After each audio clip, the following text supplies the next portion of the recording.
Olá, companheiros e companheiras, militantes do povo brasileiro e solidários do nosso querido povo de Cuba. Venho aqui, em nome do MST, de toda a nossa militância, saudar a vossa atividade, reafirmar, como vocês sabem, que a militância do MST estará sempre engajada em todas as atividades de solidariedade com Cuba. E por isso, também venho aqui para compartilhar com vocês algumas reflexões sobre a conjuntura da geopolítica internacional, como foi solicitado, em função das mudanças recentes que houve com o novo governo Biden. O que eu queria compartilhar com vocês como uma reflexão, como subsídio para o debate que vocês vão fazer, é de que vocês não se prendam tanto em nomes. Antes era o Trump, agora é o Biden. Não? Nós sempre devemos analisar a correlação de forças das classes, do comportamento, do capital, do povo, dos trabalhadores. Evidentemente que o Biden representa uma mudança de método e de retórica em relação ao Trump, que representava setores mais atrasados do imperialismo dos Estados Unidos. Porém, o Biden não alterou nada o projeto deles para nós e para Cuba. Mas há outras mudanças que eu gostaria de chamar a atenção, que não necessariamente estão relacionadas com a diferença entre Biden e Trump, mas mudanças que estão insertas no contexto histórico dos últimos anos e que nós devemos tomar em conta ao avaliar a situação atual da conjuntura geopolítica e o que devemos fazer. Vou por tópicos. Primeiro,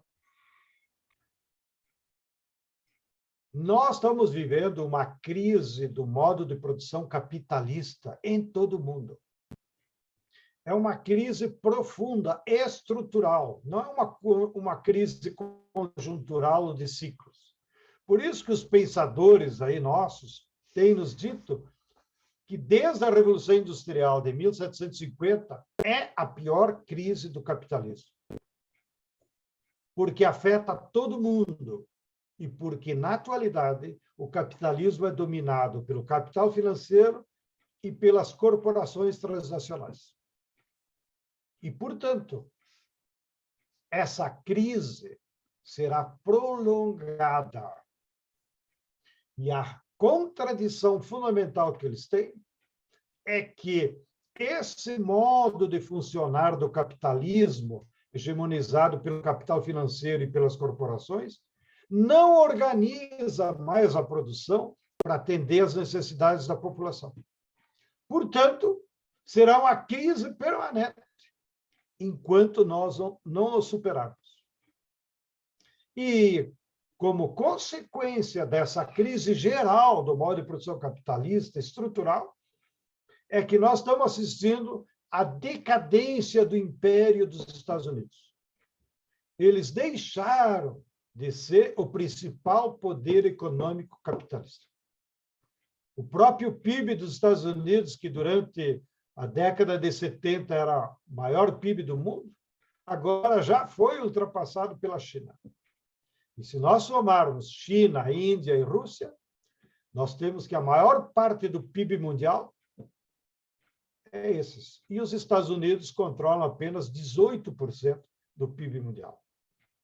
Por outro lado, certamente essa crise vai derrubar o dólar como moeda internacional, que era a fonte principal deles espoliarem os outros países que dependiam do dólar para suas relações e para seus investimentos. Certamente, depois dessa crise, vai emergir uma outra moeda, talvez até mais internacionalizada, não mais controlada por um só governo, como é o dólar. E vai emergir uma nova correlação de forças mundial, tá? Com vários polos. Os Estados Unidos, de um canto, em decadência, lá no extremo oriente, a emergência da China como novo polo econômico, e depois polos regionais como Rússia, a Europa também em decadência, e talvez emerja no futuro as economias da Índia, da Indonésia e do Irã. Nenhum deles é controlado pelos Estados Unidos. Bem, diante dessa situação, o governo Biden, em nome dos capitalistas dos Estados Unidos, certamente está tentando recuperar sua hegemonia. Mas a hegemonia de um país a nível internacional não é determinada pela retórica, pela vontade dos governantes, tá? Ou pelo seu poder de armas, que ainda é o maior do mundo. Se é verdade tudo que escreveram Marx, o Lenin, o Bukharin, a Rosa Luxemburgo, a correlação de forças e as hegemonias no mundo da política e do campo militar depende fundamentalmente da economia. Portanto, de nada adiantará os Estados Unidos terem a maior força militar do mundo se a sua economia está em decadência e debilitada, se a sua economia já não é referência para os outros povos. Então, o resultado está aí, como parte dessa crise. Eles invadiram o Afeganistão, mataram 300 mil afegãos, investiram 3 trilhões de dólares, ficaram lá durante 20 anos fazendo tudo quanto estripulia, e agora, até setembro, estarão regressando para casa, como se diz no popular, com o rabo no meio das pernas, derrotados pelos talibãs. Bem, aqui na América Latina, também nós devemos compreender a nova correlação de forças dentro desse contexto histórico internacional. Afinal, a América Latina é totalmente dependente do capitalismo internacional. Então, o que nós estamos assistindo? É que essa crise está agravando a condição de vida dos povos. E isso tem gerado, em todos os países, uma instabilidade política impressionante. Porque os povos, ao não terem as suas necessidades materiais atendidas, evidentemente que vão se gerando contradições na política com os governos.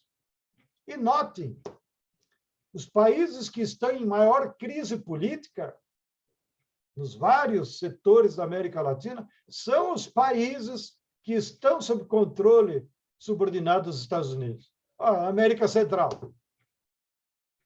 Honduras, El Salvador e Panamá, numa crise política tremenda. No Caribe, o Haiti não tem governo, não tem Congresso, não tem poder judicial, só tem um títere lá, que faz o que os Estados Unidos querem.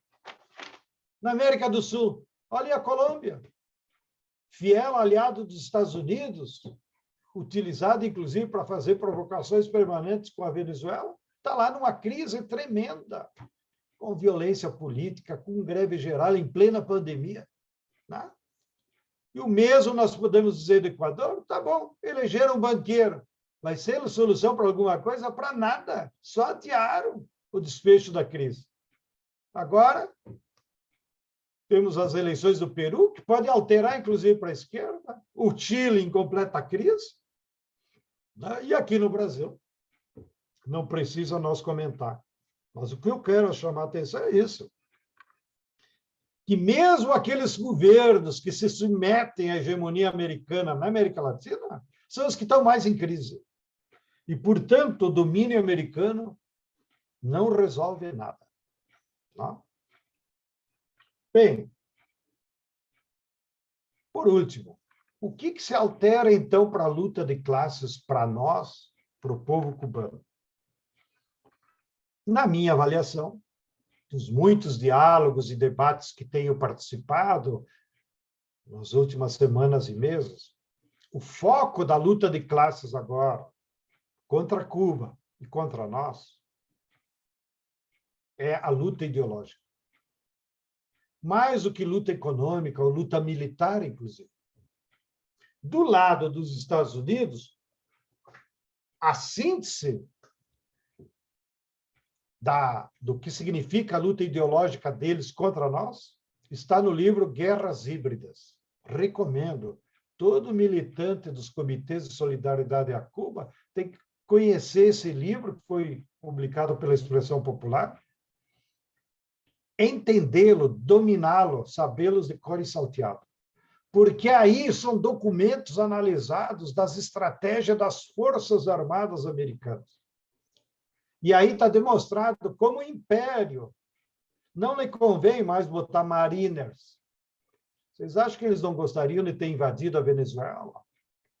De voltar a invadir Cuba, apesar da vergonhosa derrota histórica da Baía dos Porcos? É claro que eles gostariam de ter uma solução militar rápida, mas eles sabem que não é a solução e que provavelmente seriam derrotados, humilhados, no campo militar também. Porque isso agudiza as contradições da luta de classes. Tá? Então, o foco da luta de classes hoje é a luta ideológica. Da parte deles, eles vão seguir o manual das guerras híbridas. Significa que vão continuar utilizando o jogo sujo, os WhatsApp, o Facebook, as mentiras, os fake news. Vão continuar comprando presidentes, mesmo quando a esquerda elege, como aconteceu com o Moreno, no Equador, como aconteceu com o ministro do Exército, o general da Bolívia, do Eves, que eles compraram por $500 mil e hoje está no Miami. Como aconteceu aqui no Brasil com essa eleição que não representa a maioria do povo brasileiro. Enfim, eles vão continuar utilizando todas essas ferramentas da guerra híbrida para tentar nos derrotar. Não? Tudo incerto no campo ideológico. Vocês viram? A ofensiva mais atual contra o povo cubano, qual tem sido?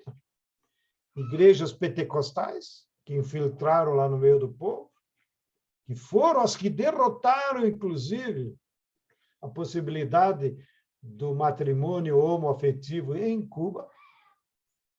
E agora, utilizando grupos musicais de Miami para fazer músicas todas moderninhas que atacam a memória da Revolução, que atacam os líderes e que fomentam, né, a rebeldia dos jovens pela música. Isso é guerra híbrida na sua essência. Bom, como combater, então, a guerra híbrida? E seguirmos a nossa luta de classe. Primeiro, nós temos que manter a unidade das forças populares, que é o exemplo de Cuba. Como é que Cuba está derrotando há 60 e picos anos os Estados Unidos? Porque é impressionante a unidade do povo cubano. Tá? A consciência que eles têm se mantém firmes. Quando um faz uma coisa, todo mundo faz. É igual nós lá no campo, quando nós vamos lá fustigar as abelhas. Elas reagem em coletivo. Tá?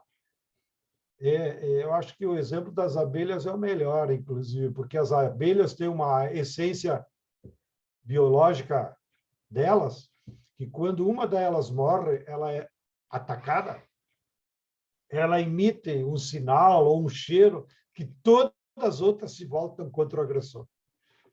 Por isso que a gente é tão picado pelas abelhas quando vamos lá tirar o mel, porque tu não pode matar nenhuma delas. Se matar, está feita a confusão.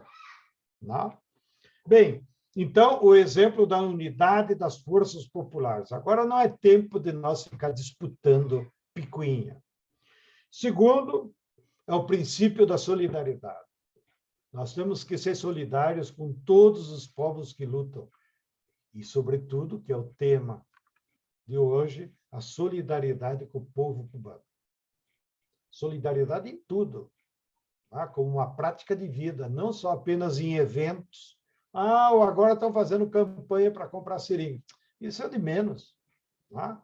A principal solidariedade é a solidariedade de classe política, tá? De denunciar permanentemente as agressões do império, as suas artimanhas, tá? E assim por diante. E, por último, manter sempre vivo o internacionalismo. E agora, inclusive, o capitalismo nos ajuda. Porque se a crise é do modo de produção capitalista, se a crise é internacional, obviamente que as classes trabalhadoras dispersas nos países precisam cada vez mais se unir e fazer ações internacionais de luta de classe. Ainda que nesses tempos de pandemia sejam apenas ideológicas, mas no futuro próximo nós fazermos lutas de massa, inclusive entre vários países, contra o mesmo inimigo. Bem, já me alonguei mais do que eu queria, mas motivado aí pela provocação de entendermos o que está acontecendo na nova administração do Biden, achei que era importante trocar essas ideias com vocês, para nós não ficarmos apenas analisando o que o Biden fez, o que não fez. Esqueçam o Biden. Fiquem atentos ao movimento do capital, que esse sim é o que move a correlação de forças. Um grande abraço a cada um e a cada uma de vocês.